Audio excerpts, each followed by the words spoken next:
Hey there, Dr. Rebecca Cardona here with Fear Nothing or Fear Nothing Coaching. And in one of my past videos, I had talked about why do we have beliefs that don't serve us? So this is the follow-up to that. And, in this video, I'm going to spend a little bit of time around, so what do we do when we have beliefs that don't serve us?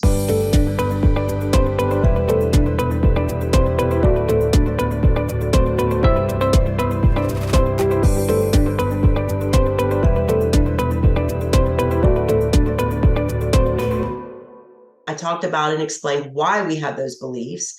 And just in quick summary, we have those beliefs because they're tied to our coding in our brain, which is tied to our survival, right? Survival being linked to love and belonging and safety and security. So when we have these beliefs that are linked to our survival in one of four of those domains, then how do we begin to challenge it, right? In my first video, I said, you can change it, you don't have to accept it, and you've got to give yourself permission to challenge it. So how do we specifically change and challenge those beliefs that are not serving us? So remember, and I may say this again, remember it's all about the hardwiring in the brain that believes that it is securing your safety based off this certain belief. So when the certain belief is challenged, the brain is going to respond that your survival may be at risk, and the body is then going to respond accordingly. You may get nervous, you may be overwhelmed, you may be anxious, you may have the need to act. So we have to remember this is linked to hardwiring in our brain that's wanting to do and secure the job of survival. Now, on the second aspect of that, just because it's coded that way doesn't mean that it's true, right? So when we have these beliefs that are coded a certain way that aren't serving us, more than likely, they're not true, and they do deserve time to be changed and challenged, right? So when we begin that journey, and it doesn't have to be a long, difficult journey. When we begin that journey of rewiring or reshaping or recoding our brain, we have to allow the brain to trust that it can have something, a different code that is new and different, but that it still secures and secures our survival and our love and belonging and our safety and security. So rewiring, reshaping, recoding, we've got to allow the brain time to trust this new skill, this new code, just like in a relationship. Oftentimes, you're not going to enter into a relationship right off the bat and trust everything about it. Well, it's the same thing with old coding and new coding. The brain's got to have time to trust that this new coding is going to work for you and is truly going to secure your survival. So when we go to challenge it, oftentimes we don't challenge it. We don't give ourselves permission to challenge it because we feel that it is going to affect our survival, right? And that is something that we don't want to do, but affect our survival in those domains of love and belonging and safety and security, specifically financial security. So rewiring, reshaping needs time to be able to trust old skills versus new skills. So the very first thing that we're going to do as we begin to look at, okay, how do I challenge and change these beliefs, is that I want you to pick a belief that's not serving you, and I want you to give yourself permission to challenge it, okay? So, for example, right, let's say that if I don't excel or overachieve, this is a belief that's coded. If I don't overexcel or overachieve, my financial future is at risk, my ability to earn is at risk, and my ability to take care of the people that I love and that I'm invested in is at risk. So you can definitely see how that coding is linked to survival and how that's specifically linked to safety and security, right? The ability to have food, shelter, housing, but also linked to love and belonging and the ability to take care or be a part of something and secure its safety and security. So once we've identified this belief that doesn't serve us, we're ready to challenge it. So how do we challenge it? You have to identify. So step 2, once we've picked a belief that doesn't serve us and give ourselves permission to change it and challenge it, I want you to identify the survival tactic that's at play. And then I want you to thank it, but challenge it, right? The survival tactic, again, remember, love, belonging, safety, security, and then break it down into specifics. So for example, brain, thank you for trying to help me be financially secure, able to take care of myself and those that I love, but I need to slow down. I don't need to say yes to everything. And I need to have a better balance between my personal and professional lives. So you can see there how I thank the survival tactic, right? And at the same time, I challenged it.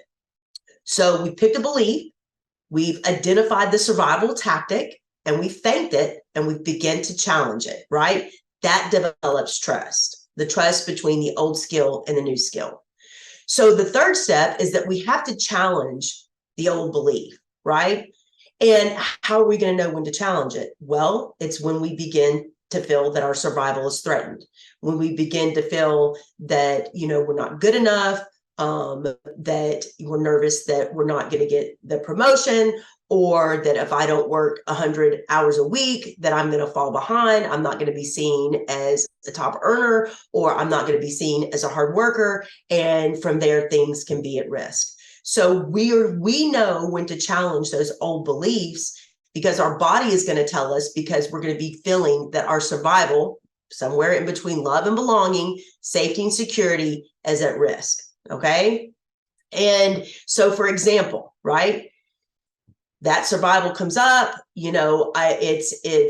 I'm getting ready to make a decision of, do I need to work, another 4 hours, or should I go home? And I can feel nervous that if I don't overachieve and overdo, that things aren't going to be right. That's going to mess this up. It's going to mess up the bottom line. My boss may be angry, on and on and on, right? Each of us have our own individuals. So let's say that survival begins to be threatened, and I begin to be anxious. I get nervous. My thoughts are racing. I can challenge that old belief by saying, I can still be successful, and I can still be financially secure and provide for myself and provide for my family, and not have to be consumed with work, not have to work 100 hours a week. I am good enough, and I don't have to overachieve and overwork to be financially secure. So you could pick all of those, or you could pick one of those. Hey, you've worked 45 hours this week. That's good enough. That's good enough. Things are going to be okay. Everything isn't going to come crashing down because you're not working 80 hours a week. So step 3, challenge those old beliefs, right? Oftentimes we don't challenge them because we're too afraid that if we challenge them or change them, that our survival is at risk, which in fact, it's truly not. But we never cross over because we're afraid that that risk and that survival will play out. All right, so the 4th step, right? Let me review. Pick a belief that's not serving you and challenge it. Identify the survival tactic that's linked to it and thank it, but begin the challenge. Challenge the old belief, right? Very specific challenge. Now we're going to move into the 4th step, which is recoding that old belief to a new belief. We've challenged it. Now we need a new code, right? A new code is something new that we're going to be able to implement in our brain. And remember what I say, what we tell the mind or the brain, it's going to find evidence of, okay? Now, what's critical here when we recode and give ourselves a new code? We have to remind ourselves that the brain can't be driving in the old code and the new code at the same time. So if the old code is coming up, you need to reinsert the new code, because again, it can't drive in both lanes, okay? So my new code, right? I know that my old code of having to overachieve and overwork and interfering with my quality of life is not serving me. So my new code, right, is going to be, I don't have to overachieve to be financially secure, or that is good enough. It doesn't have to be perfect, right? Or no matter what, I'm going to be okay. So I can pick whatever code feels right for me, for my body and my brain. And when that old survival code comes in, I have to play the new code and the new belief, right? Every time it comes in, you tell your brain, nope, that's the old code. This is good enough. I can walk away and it's going to be good enough, and things aren't going to come crashing down, right? Every time that old belief comes back, you recode with the new belief. Okay. So remember, they can't drive. Your brain can't drive in two lanes at one time. So pick the new code, right? So once we have been able to recode the old belief, we have to repeat it often. Again, going back to the brain can't drive in two lanes at the same time. So repeat often that the new code when the old survival skill or the old code kicks in, right? Repetition is absolutely good and it's needed. If you have the thought in the shower, add the new coding. You know, if you're going out the door, add the new coding. If you're going in before the meeting, add the new coding. And this also, I'm giving the example more in the professional realm, but also this can switch over into the personal realm as much. So after we have recoded and we are repeating often the new skill or the new coding, then we have to, step 6, we have to allow the brain to see and find evidence that the new code is trustworthy and working, okay? So instead of moving into that survival, I'm not going to be good enough, everything's going to come crashing down, you know, I'm not going to make my end of year results, we've got to say, hey, I'm healthier, I'm less stressed, I'm not drinking as much, I'm more present with my wife, I'm having better relationships with my kids, I'm more connected to the ones that I love and that I'm invested in. And at the same time, I'm doing well in my career, and my financial security is not at risk or threatened. So we've got to give that brain evidence to trust that new skill and see that it's working. Remember, what we tell the brain or the mind, it's going to find evidence of. So if we're telling it that the survival is at risk, it's going to find that evidence. If we're telling it and finding that it's not at risk and we're seeing that, then it's going to begin to trust that new skill. So a quick review, we all are going to have beliefs that don't serve us. That's just a part of the human experience. The fact of the matter is that we can change it and we can challenge it. We have to give ourselves permission to do that. That's difficult because we will begin to experience and feel that our survival is at risk in the form of love and belonging and safety and security. However, we absolutely can challenge and change these beliefs that aren't serving us. So how do we do that? Step 1, pick a belief that's not serving you and give yourself permission to challenge it, okay? Second step, identify the survival tactic, love and belonging, safety and security, and drill down. Thank the survival tactic, but at the same time, challenge it, right? It's helped you survive up to this point. Thank it, but challenge it, okay? Third step, begin to challenge those old beliefs when that survival kicks in. That survival that, you know, you need, me going back, you need to work 80 hours a week. So challenge those old beliefs. Step 4, challenge those old beliefs with a new code or a new message, right? Step 5, repeat that new code and that new message as many times as the old skill comes up. Repetition is good and it's needed.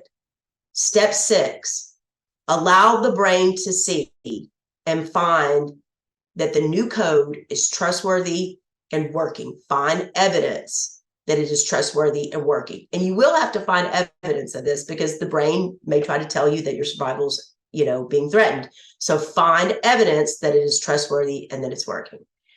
So that kind of concludes our segment here of beliefs that don't serve us and what we can begin to do to challenge or change those beliefs.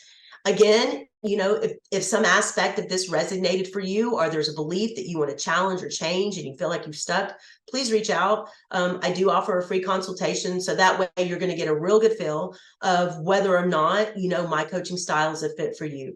All right. So Dr. Rebecca Cardona here, Fear Nothing Coaching or Fear Nothing Coaching.